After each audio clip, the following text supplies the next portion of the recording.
नमस्कार मित्रों, आप सबका मेरे इस राष्ट्रवादी चैनल सापेक्ष पे स्वागत है। सभी सनातनी और राष्ट्रवादी बंधुओं को धर्मेंद्र बन्नू का राम राम।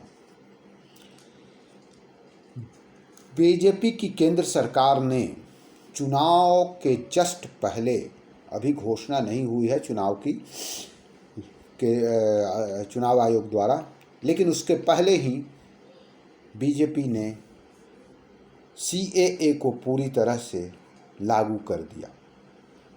जी हाँ, ये करीब करीब आज के 4 साल पहले CAA बिल लाया गया था राज्यसभा और लोकसभा में और पास हुआ था, और उसके बाद विरोध का जो तूफान उठा था विपक्ष द्वारा और विशेषकर मुसलमानों के द्वारा, शाहीन बाग का आंदोलन जो हुआ, शाहीन बाग में जो सड़कें जाम रही करीब करीब 1 साल 1.5 साल, मतलब अगर कोरोना नहीं आता तो मुझे लगता था कि वो खुलता ही नहीं। उसने सरकार को झुका दिया था और सरकार ने उस बिल को पास होने के बावजूद एक ठंडे बस्ते में डाल दिया था,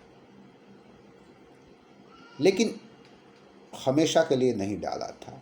ये आज पता चला लोगों को, मतलब कि जो विपक्ष था वो आश्वस्त हो गया था कि इसे ठंडे बस्ते में डाल दिया गया, अब इसका कुछ नहीं होगा।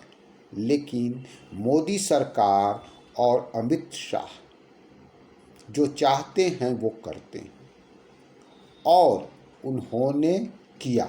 और चुनाव के इन वक्त पहले उन्होंने CAA को अमेंडमेंट बिल को, मतलब उसका लागू कर दिया। तो ये लागू करने के पीछे कारण क्या था? एक तो बीजेपी 400 पार का नारा लगा रही है, और 400 का नारा लगाना और उसके लिए वोट प्राप्त करना, सीट प्राप्त करना संभव नहीं था अगर ये CAA नहीं आता, क्योंकि इसके पीछे कारण था। सबसे बड़ा कारण पश्चिम बंगाल है। इसका पश्चिम बंगाल का मथुरा समुदाय जो था वो पिछले चुनाव में, मतलब कि क्या नाम है, अमित शाह ने, अपने चाणक्य अमित शाह ने हर जगह घोषणा की थी कि वो इलेक्शन में जीतने के बाद अगले शासनकाल में CAA लेकर आएंगे और लगाएंगे, और सारे शरणार्थियों को उससे फ़ायदा दिख रहा था। मथुरा समाज एक्चुअली में वो बांग्लादेश से आया हुआ है और बहुत सालों से बांग्लादेश से आकर शरणार्थी बनकर रह रहा है। उसे वो भारत में की नागरिकता नहीं मिल रही है, जिसके कारण जो मूलभूत सुविधाएं हैं वो नहीं मिल रही। और मथुरा समुदाय को भाजपा की बातों पर, अमित शाह की बातों पर इतना विश्वास हुआ कि पूरा मथुरा समाज एक मुश्त वोट रूप से समर्थन किया भाजपा को, और भाजपा को के पश्चिम बंगाल में 18 सीटें मिली। जहां भाजपा 1 और 2 सीटें जीतती थी या 0 होता था, वहां पे 18 सीटें भाजपा को मिली, करीब करीब, मतलब आधी से थोड़ी कम। तो ये सफलता रही थी CAA की उद्घोषणा के बाद, वादा के बाद, जिसके कारण भाजपा 303 क्रॉस कर गई। लेकिन उसके बाद फटाफट ये अमित शाह ने गृह मंत्री के रूप में अपना वादा पूरा किया और CAA बिल को पास करवा दिया दोनों तरफ से। लेकिन उसके बाद जो विरोध हुआ उसने मोदी सरकार का जीना हराम कर दिया। मोदी सरकार की सबसे बड़ी कमज़ोरी यही रही है कि वो विरोध को से निपटने का तरीका वो अभी तक नहीं ढूंढ पाए हैं, काट अभी तक ढूंढ नहीं पाए हैं। कृषि कानून बिल, इसी शाहीन बाग और CAA की सफलता से प्रेरित होकर कृषि कानून बिल को भी उन लोगों ने, पूरे विपक्ष ने और आढ़ातियों के, दलालों किसानों के दलालों के समूह ने किसान इतना अच्छा जो कृषि बिल था उसको वापस लेने पर मजबूर कर दिया, बिल्कुल उसी तरह सड़कों पे जाम लगाकर। आप समझिए ये कैसा। और भाजपा अभी तक उसकी कोई काट नहीं ढूंढ पाई। हाँ, ये एक तरीका ढूंढा है कि कुछ दिन के लिए बक्से में ठंडे बक्से में डाल दो और उसके बाद फिर से लागू करो। दूसरी बार में कोई भी आंदोलन उस जोर के साथ नहीं उठ पाता है जो पहली बार में उठता है, और उसके बाद सारी चीज़ें धीरे धीरे चलने लगती हैं अपने पहले वाली स्थिति में। तो अभी सीएए को लागू करने की ज़रूरत क्यों पड़ गई ये 4 साल के बाद? इसका कारण था पश्चिम बंगाल चुनाव। तो फिर से पश्चिम बंगाल में भी होना है, ऐसा नहीं है कि पश्चिम बंगाल में 19 में चुनाव हुआ तो 24 में फिर वोटिंग नहीं होगी। और मथुआ समुदाय इस चीज़ को लेकर बहुत नाराज था।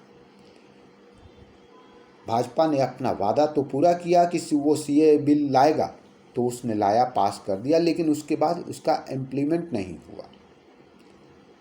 अब मान लो आपको भूख लगी है, आपके लिए खाना बनाने का अनाउंसमेंट कर दिया गया और खाना बनाने के बाद फ्रिज में रख दिया, 5 साल तक आप भूखे हो।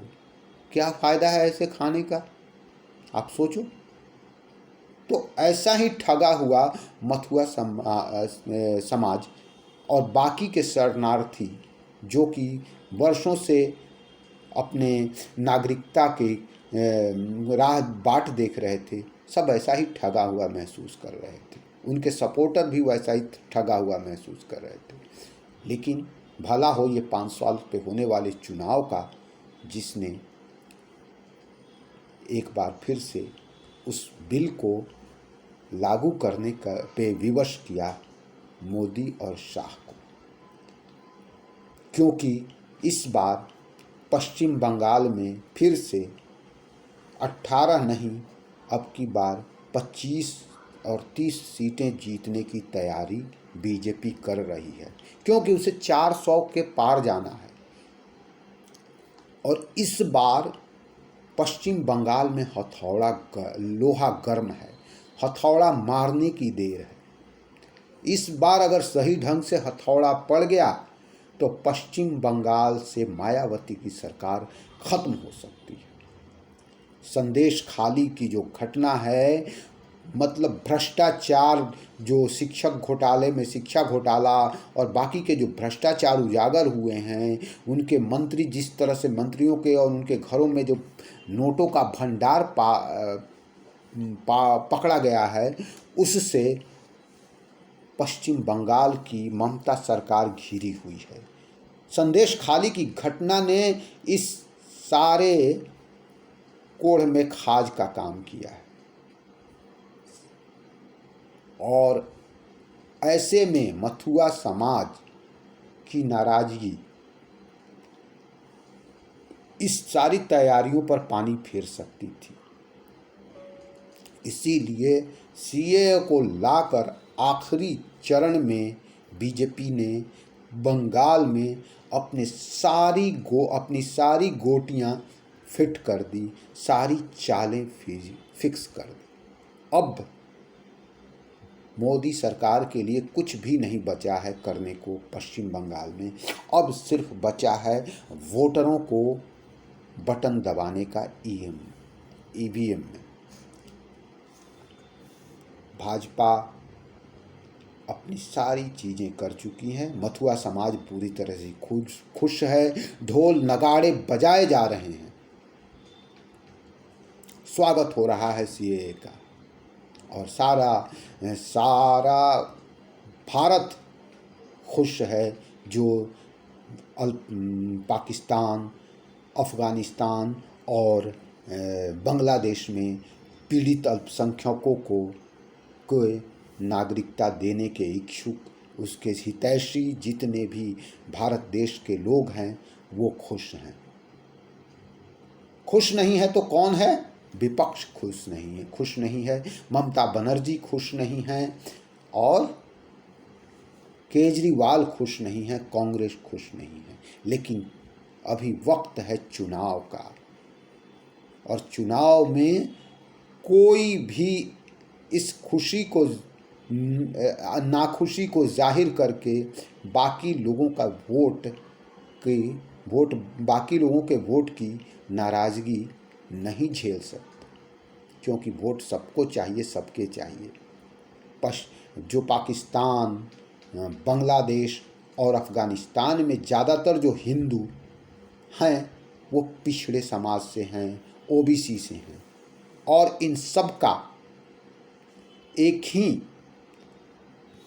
अगर इनका विरोध किया गया तो यहाँ का पिछड़े वर्ग का विरोध माना जाएगा, ओबीसी का विरोध माना जाएगा, दलितों का विरोध माना जाएगा, क्योंकि आज़ादी के बाद जो ज़्यादातर छूट गए थे वहाँ पे वो सब पिछड़े समाज से थे, सब आदिवासी और दलित समाज से थे, और वहाँ पे जो मुसलमानों द्वारा जुल्म किया गया है वो इन्हीं लोगों पे क्या है, इन्हीं की बेटियों को, बहुओं को उठाकर ज़बरदस्ती रेप किया जाता है, ज़बरदस्ती बेटियों को उठाकर धर्म परिवर्तन करके शादी की जाती है, और ये लोग बेचारे कुछ नहीं कर पाते हैं। पाकिस्तान में अल्पसंख्यकों की जो स्थिति है वो दयनीय है। वहाँ से लोग भाग भाग कर आते हैं, भारत से धक्के मार कर निकाले जाने का ऐलान करने पर भी वो नहीं निकलने की बात करते हैं।